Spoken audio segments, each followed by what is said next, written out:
নমস্কার দাদা। হ্যাঁ নমস্কার। আমি সুমন গড়াই, ইন্দোফিল ইন্ডাস্ট্রিজ লিমিটেডের একজন প্রতিনিধি। আপনার নামটা বলবেন? আমার নাম বঙ্কিম ঘোষ। ফোন নাম্বারটা? ফোন নাম হচ্ছে 8641955061। আর আপনার বাড়ি কোথায়? বাড়ি কামদেবপাটি। কামদেববাটি। কোন জেলার মধ্যে পড়ছে? মুর্শিদাবাদ। মুর্শিদাবাদ জেলার মধ্যে, তাই তো? বেশ, তো আপনার যে জমিতে, তো এইটি আপনার জমির গাছ? এটা আমার জমি। বেশ, আর এই জমি, এই গাছটি হচ্ছে পাশের জমি থেকে নেওয়া হয়েছে। পাশের জমি। তো আজকে আপনারা যে এই গাছ দুটি দেখতে পাচ্ছেন, এই গাছ দুটির মধ্যে কি পার্থক্য আপনি দেখতে পাচ্ছেন? পার্থক্য এই যে এর একসঙ্গে যে 5টা আলু হয়েছে, এক সাইজ হয়েছে, আর ওইটাতে যে 4টা আলু হয়েছে ওটা কর সাইজ হয়েছে। বেশ, আর ওর পাতা কুমড়া হয়ে আছে, এর পাতাটা প্লেন হয়ে আছে, তাই তো? বেশ, তাহলে এই জায়গায় সবাইকে দেখিয়ে বলি যে হচ্ছে এইটি হচ্ছে স্প্রিন্টিলাইজার করা, আর তার সঙ্গে হচ্ছে Z78 দেওয়া, দুটো ওষুধ দেওয়া হয়েছিল।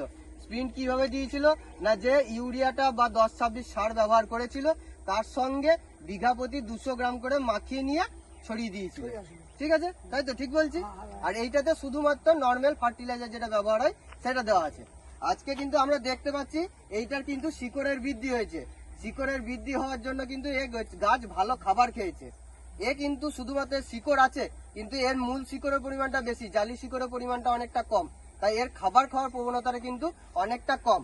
আর যেহেতু আমরা এর সঙ্গে এই ফাঙ্গিসাইড দেওয়ার জন্য হচ্ছে কি, এ গাছকে আগাম রোগমুক্ত রেখেছে। এবং আরো একটা জিনিস দাদা যেটা বললো, যে হচ্ছে আমার যে আলুগুলো দেখতে পাচ্ছেন, দাদার গাছের যে আলুগুলো, সেগুলো হচ্ছে সমস্ত সমান সাইজের, আর ওর গাছে আলু হচ্ছে বিভিন্ন রকম সাইজ হয়েছে। এর থেকে আরো একটা জিনিস বলি, দুটোই মোটামুটি একই সময়ের পোতা গাছ। ঠিক আছে, এর গুটির সংখ্যা কটা? 1টা 2টো 3টে 4টে 5টা 6টা 7টা 8টা 9টা 10টা। এই ছোটগুলো হিসেবে যদি ধরি তাহলে 10টা। আর এনার কটা আছে?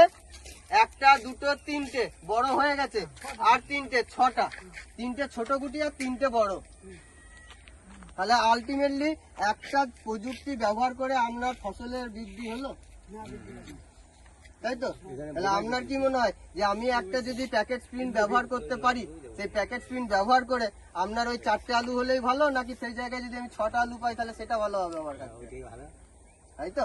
তাহলে আপনিও আপনার ফসলের বৃদ্ধি হলে আপনিও দুটো লাভ নিজের পকেটে রাখতে পারবেন। ঠিক আছে।